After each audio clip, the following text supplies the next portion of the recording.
Tutu Crazy AI vous présente les actualités IA les plus importantes d'aujourd'hui. Meta vient de conclure une acquisition massive de 2 milliards de dollars, Alibaba a open source une nouvelle génération d'agents GU et OpenAI a enfin apporté une fonctionnalité très attendue sur mobile. Découvrons ensemble les développements du jour. Meta vient de faire un pari massif sur les agents IA. L'entreprise acquiert la start-up singapourienne Manus pour environ 2 milliards de dollars. C'est la troisième plus grosse acquisition de Meta, derrière WhatsApp et Scale AI. Manus a fait sensation début 2025 avec des agents IA capables de gérer recherche complexe, automatisation et analyse de données. La plateforme a traité plus de 4,47 billions de tokens et dépasse 100 millions de dollars de revenus annuels. L'intérêt de cet accord ? Meta prévoit d'intégrer les agents Manus dans Facebook, Instagram et WhatsApp, offrant potentiellement à des milliards d'utilisateurs l'accès à des assistants IA autonomes. Le fondateur Xiao Rong, né en 1993, devient vice-président de Meta. Alibaba vient d'open sourcer une avancée majeure en automatisation GUI. Voici MIUI, une famille d'agents IA capables de contrôler les interfaces graphiques sur différents appareils. Cette version comprend 4 tailles de modèles, du léger 2B pour l'exécution locale au puissant 23B pour les tâches complexes.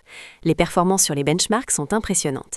MIUI 32B atteint 73,5% sur ScreenSpot Pro et 91,3% sur MMBench GUI L2, deux records mondiaux.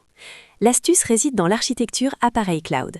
Un petit modèle tourne localement sur votre téléphone pour les tâches quotidiennes, tandis que les opérations complexes sont automatiquement routées vers des modèles cloud plus puissants. Cela améliore les performances de 33% tout en réduisant les appels cloud de 40%. Tous les modèles sont disponibles sous Apache 2.0. Les utilisateurs ChatGPT mobile obtiennent enfin la fonctionnalité dont les utilisateurs desktop profitent déjà.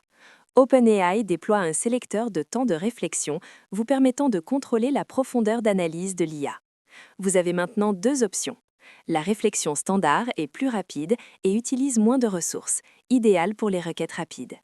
La réflexion étendue fournit une analyse plus approfondie pour les problèmes complexes, mais prend plus de temps. Cette fonctionnalité est réservée aux abonnés ChatGPT+. Les utilisateurs pro ont encore plus d'options, dont léger pour les réponses les plus rapides et intense pour le raisonnement maximal. Sur desktop, OpenAI introduit aussi des blocs de formatage. Ils adaptent automatiquement l'interface à votre tâche. Écrire un email affiche le format email, éditer du texte fait apparaître une mini-barre d'outils. La question la plus folle du jour. L'acquisition de 2 milliards de Meta est-elle un investissement malin ou un nouveau cas de Big Tech qui surpaye ? Manus est en vogue, mais vaut-il 2 milliards ? Rappelez-vous, WhatsApp a 19 milliards et Instagram a 1 milliard. Ce pari sur les agents IA sera-t-il le prochain succès de Meta ou leur prochain fiasco VR ? Quel est votre choix ? Dites-le en commentaire. Tutu Crazy AI. Restons fous demain.